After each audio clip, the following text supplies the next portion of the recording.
आज मी मस्तपैकी फक्त थोड्याशा कोबीपासून कुरकुरीत क्रिस्पी असे हे गोबी मंचुरियन बनवणार आहे। हे गोबी मंचुरियन आपण नेहमी गाडीवर बाहेर असं म्हणजे भेटतात बघा, तिकडे आपण नेहमीच खातो नूडल्स वगैरे, त्यामध्ये हे गोबी मंचुरियन नेहमी खायला भेटतात। पण तेच आपण घरच्या घरी अगदी कमी वेळामध्ये कमी साहित्यामध्ये बनवून खाऊ शकतो। बघू शकता किती छान असे हे गोबीचे मंचुरियन तयार झालेले आहेत। मला कधीही खायची इच्छा झाली की मी घरी अशी बनवते। तर त्यासाठी इकडे मी अर्धा कोबी अगदी बारीक चिरून घेतलाय। तुम्ही हवं त्याला किसून पण घेऊ शकता। फक्त एवढंच की बारीक जितकी कटिंग होईल ना चांगली कोबीची तितकेच मंचुरियन चांगले लागतील। तर आता मस्त हा बारीक कोबी अर्धाच घेतलेला आहे बारीकवाला, आणि त्याला असं बारीक चिरून घेतलेला आहे। तर आपण ह्याच्यामध्ये काय टाकायचं, साहित्य काय काय लागणार आहे ते आपण बघू। तर ह्याच्यामध्ये ना सुरुवातीला आपण अद्रक लसूणची थोडीशी पेस्ट टाकायची, रेडीमेड पेस्ट भेटते ती सुद्धा वापरू शकता। तर इकडे मी थोडंसं अद्रक लसूण ठेचून घेतलाय आणि ती याच्यामध्ये टाकते, याने खूप छान चव आणि फ्लेवर येतो। तर अद्रक लसूण जे कूट टाकून घेतलेला आहे, त्यानंतर आपण याच्यामध्ये थोडासा लाल तिखट टाकायचा म्हणजे स्पायसीपणा येण्यासाठी। तर इकडे मी अर्धा चमचा लाल तिखट वापरलेला आहे। त्यानंतर आपण याच्यामध्ये टाकणार आहोत थोडेसा चवीनुसार मीठ टाकायचं, जास्त मीठ टाकायचं नाही, थोडंसं, मग थोडीशी याच्यात हळद टाकून घ्यायची। त्यानंतर आपण याच्यामध्ये टाकणार आहोत एक साहित्य, ते म्हणजे आहे काळी मिरी पावडर। काळी मिरी पावडर नक्की टाका, हे बघा असं पाकिट भेटतं, फक्त थोडीशी टाकायची काळी मिरी पावडर मी ते टाकते।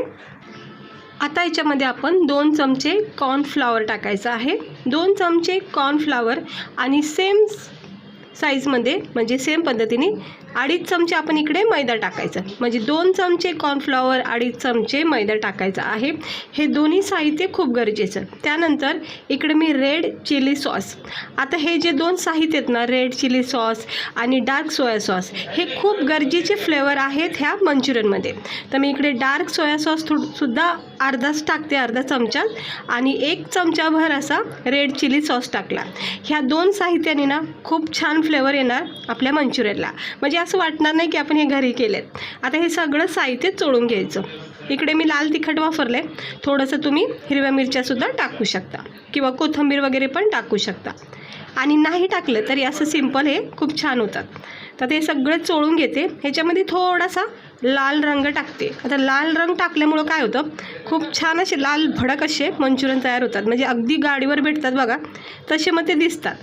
कारण मी कधी पण बाहेर असं गेले ना कुठं मंचुरियन वगैरे खायला, तर तिकडं मी बघितलेलं 1-2 वेळा असे मस्त तयार करतात ना बॅटर रंग वगैरे टाकून। तर थोडासा मी याच्यामध्ये फ्रूट कलर टाकून घेते लालवाला, हे बघू शकता अगदी थोडासा टाकायचा, पण मस्त डार्क रंग आलेला आहे। मला वाटते जरा जास्तच पडला आहे, पण हरकत नाही, छान अशी लाल भडक होतील। थोडाच टाका, माझ्याकडून जरा जास्त पडण्यात आला आहे, आता काही करू शकत नाही, बनवायला लागतील, पण काही प्रॉब्लेम होत नाही। रंग थोडा जास्त जरी पडला तरी तो खायचाच रंग आहे। हे छोटे छोटे असे बाउल करायचे किंवा डायरेक्ट असे आपण डाळ वडे बनवतो बघा तसे सुद्धा सोडू शकता। तर मी जर असं याला बॉलचा आकार दिला आहे छोट्या छोट्या, आणि हे जर अवघड जात असेल बनवायला तर डायरेक्ट असे वडे आपण तोडतो बघा तसे करायचे, हे असं मस्त। आता हे सगळे टाकून घेते एक एक एक एक करून, जितके बसतील तितके। आता हे सगळे बघा इतके सारे मी मंचुरियन टाकून घेतलेत। तेल चांगलंच आपल्याला असेल की पटापटा हे कडक होतात, हे बघा मस्तपैकी आता हे कडक होऊन द्यायचे। आणि रंग टाकल्यामुळे तुम्ही पाहू शकता याचा रंग किती छान झालेला आहे, अगदी लाल भडक असे हे गोबीचे मंचुरियन फ्राय होत आहेत। कडक होऊन द्यायचे, जितके तुम्ही चांगले याला कडक भाजताना तितका याच्यामधला क्रिस्पीपणा भरपूर वेळापर्यंत टिकल।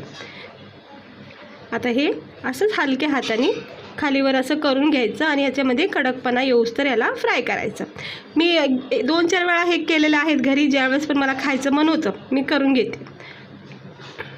तुम्ही पण एकदा नक्की ट्राय करून बघा, खरंच खूप आवडीने खाता, नाही मग बाहेरून जायचा करायचा खायचा कंटाळा विसरूनच जातात मग। हे बघा चांगलं आता मस्त फ्राय झालेले आहेत हे गोबी मंचुरियन। भरपूर भाज्याचे मंचुरियनसुद्धा बनले जातात, त्याला व्हेजिटेबल मंचुरियन बोलतात, ते सुद्धा मी दाखवण।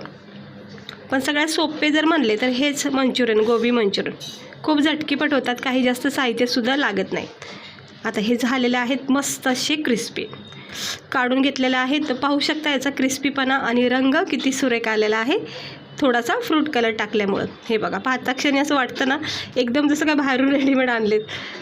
हे असे सगळे आता मी फ्राय करून घेतले. थोडंसं बॅटर उरलेलं आहे त्याचेसुद्धा करणार आहे, पण हे मी सुरुवातीचे तुम्हाला दाखवते.